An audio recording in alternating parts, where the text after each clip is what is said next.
Hello and welcome back to my channel. রান্নাঘরের সব জিনিস কি আমাদের কাজে লাগে? হয়তো লাগে না। কিছু জিনিসকে আমরা জাস্ট ডিসকার্ড করে দিই আমাদের কোনো কাজে লাগবে না ভেবে। সেরকমই কিছু জিনিস হলো এইটা।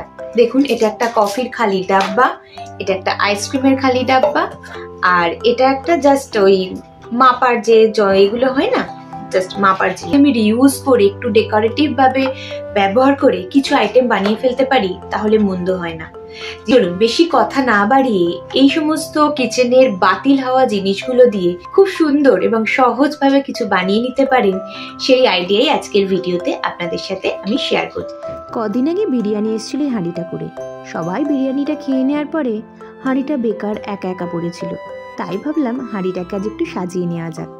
তো সবার আগে আমি এখানে সাদা রঙের রং করে নিলাম। আমি জেসো ব্যবহার করেছি, আপনারা চাইলে হোয়াইট অ্যাক্রিলিক কালারও ইউজ করতে পারেন। এবার বলি কেন রংটা করা জরুরি। যেহেতু এটা একটা মাটির রং, সেজন্য কোনো রঙই সাদা রং ছাড়া ঠিকমতো ফুটে উঠবে না, তাই জন্য সাদা কোটিং করে নেওয়াটা ভীষণ জরুরি। আর এই সাদা রং করার পর মিনিট 15 মতো রেখে দেবেন, দেখবেন রংটা সম্পূর্ণ শুকিয়ে গেছে। এবং শুকিয়ে যাওয়ার পর আসল কাজ শুরু। আমি এখানে ডেকোপ্যাচ পেপার নিয়ে নিয়েছি। যদি আপনাদের কাছে ডেকোপ্যাচ পেপার না থাকে, নর্মাল র্যাপিং পেপার কিনেও সেটাকে জাস্ট একটু সাইজ করে কেটে নিয়েও আপনি এর চারপাশে সুন্দর করে লাগিয়ে দিতে পারেন। সবার প্রথমে এটার মধ্যে একটু গ্লু লাগিয়ে নেবেন, মানে এই হাঁড়ির আশপাশটা একটু গ্লু লাগিয়ে নেবেন এবং গ্লুয়ের ওপরে খুব আস্তে হাতে এটাকে জাস্ট পেস্ট করে দেবেন। দেখবেন কিছু সময়ের মধ্যে এটা খুব সুন্দরভাবে হাঁড়ির সাথে পেস্ট হয়ে গেছে।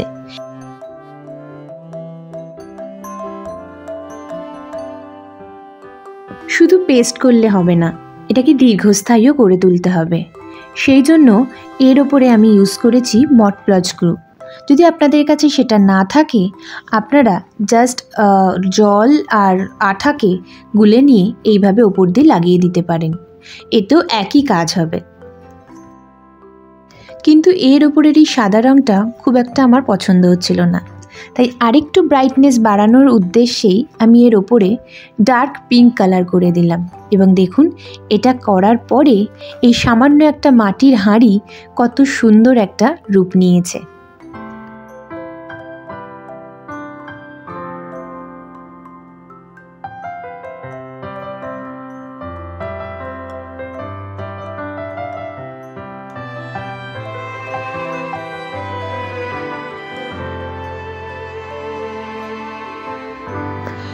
শীতকালে কফি খাওয়ার পর কফির ডাব্বাটা বেকার হয়ে যায়, তাই ভাবলাম এটা দিয়ে কিছু একটা বানিয়ে ফেলা যাক।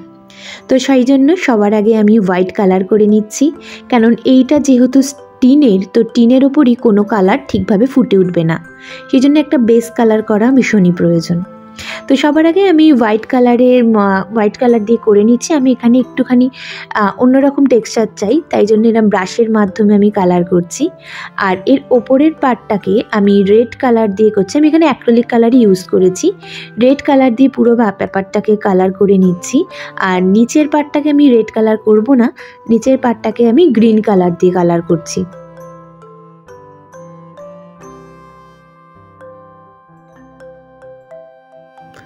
আশা করি আপনারা এখন সবাই বুঝে গেছেন যে আমি ঠিক কী বানাতে চাইছি। হ্যাঁ, ঠিক ধরেছেন, আমি একটা তরমুজের কালার এখানে দিতে চাইছি এবং ডিটেলিং অ্যাড করার জন্য আমি এখানে ব্ল্যাক ডটসও দিয়ে দিয়েছি। আসলে কি বলুন তো, এই গরমের দিনে না, এই রান্নাঘরের মধ্যে যদি একটু কালারফুল জিনিস অ্যাড করা যায় বা রাখা যায়, সেটা দেখতেও যেমন সুন্দর লাগে আর গরমের ভাইবসটাও ভালো মতো করে পাওয়া যায়।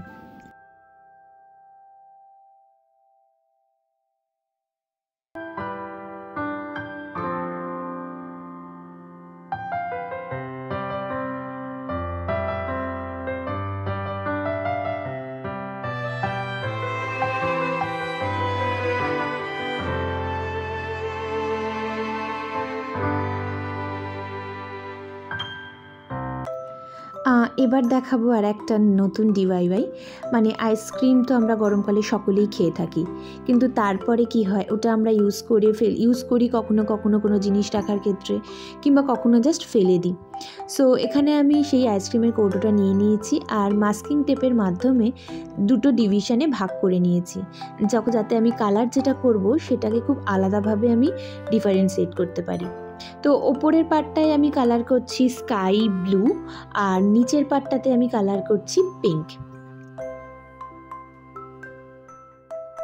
কালারটা শুকিয়ে যাওয়ার পর মাঝখানে যে মাস্কিং টেপটা আছে সেটাকে আমি খুলে নিলাম, এবং খুলে নেওয়ার পর দেখুন মাঝের যে পার্টটা, সেই পার্টটাকে আমি দুটো কালারের কম্বিনেশনে একটা কালার বানিয়েছিলাম, সেটা দিয়ে ফিল করা স্টার্ট করেছিলাম। কিন্তু পরে মনে হলো যে পুরোটা যদি আমি এই কালার দিয়ে করে দিই সেটা দেখতে মাচ বেটার লাগবে, তো আমি ট্রান্সফার করে গেছিলাম সেই কালারটাতেই। এবারে আমি করব জাস্ট একটু ডিটেলিং অ্যাড। আমার কাছে এরকম টিপের মতো যে পাতাগুলো হয় না, যেগুলোর আমরা টিপ পরি গোল্ডেন কালার, তো সেগুলো অনেকগুলো রাখা ছিল। তো আমি জাস্ট ওইগুলোকেই নিচ পোর্শনটায় একটা বর্ডার হিসেবে ইউজ করে নিলাম। আর ওপরের পার্টটাতে আমার কাছে কিছু লেস রাখা ছিল, তো সেই লেসটাকে গ্লুয়ের সাহায্যে, সিলভার কালারের লেস, আমি ওটাকে জাস্ট লাগিয়ে নিলাম। দেখুন গোল্ডেন আর সিলভারের একটা কম্বিনেশান একটা সাধারণ আইসক্রিমের বাক্সকেও কত সুন্দর একটা ডেকোরেটিভ আইটেমে পরিণত করেছে। এটা যেহেতু আমি আমার নিকন্যাক রাখার জন্য ইউজ করব, তাই একটা স্ট্যান্ড রাখা ভীষণই জরুরি। আমি নর্মাল যে বোতল হয় সেই বোতলের যে ঢাকনাগুলো সেগুলোকে জাস্ট খুলে নিয়েছি। দেখুন আমার কাছে সবকটা নীল ছিল না, একটা লাল হয়ে গেছে, তো কোনো ব্যাপার না, সেটা তো নিচে থাকবে। আর বাড়িতে ফেরার পর যে নিকন্যাক জিনিসগুলো আমরা এখানে সেখানে রাখি, পরে খুঁজে পাই না, সেরকম কাজের জন্য এই ধরনের বক্সের ইউজ কিন্তু ভীষণ ভালো।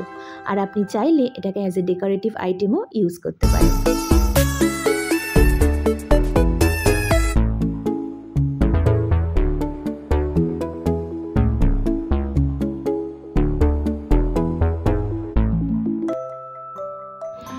এবারে লাস্ট অপশানটা আপনাদের দেখিয়ে দিচ্ছি। আমার কাছে এরকম একটা পুরনো গ্লাস ছিল যেগুলো দিয়ে আর কি মাপ করা যায়, তো সেই গ্লাসটার ইউজ হয় না, পড়েই ছিল, তো ভাবলাম এটাকে ফেলে দেওয়ার থেকে একটা পেন হোল্ডার হিসেবে আমি এটাকে ইউজ করে নিই।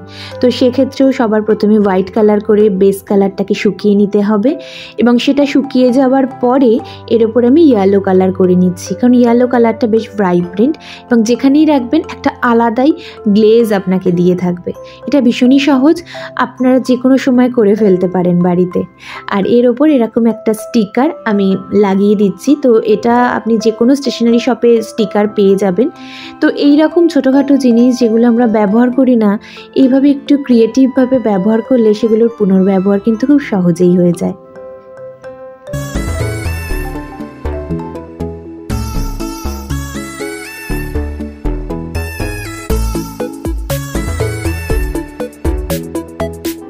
আজকের ভিডিওটা আমি এখানেই শেষ করছি। রান্নাঘরের ফেলে দেওয়া বা পুরনো জিনিস দিয়ে এরকম নিত্য নতুন ঘরোয়া জিনিস আমি আমার চ্যানেলের মাধ্যমে আপনাদের সাথে শেয়ার করে থাকি। তাই অনুরোধ রাখলাম, যদি আপনারা এরকম টাইপের জিনিস বানাতে ইচ্ছুক হন এবং নিজের বাড়িকে বিভিন্ন রকমভাবে সাজাতে ইচ্ছুক হন, এই চ্যানেলটাকে ফলো করে দেখতে পারেন। নানান ভিডিও আমার চ্যানেলে দেওয়া আছে, আপনারা অবশ্যই চেক আউট করুন। তারপর যদি ভালো লাগে একটা সাবস্ক্রাইব করে দেবেন।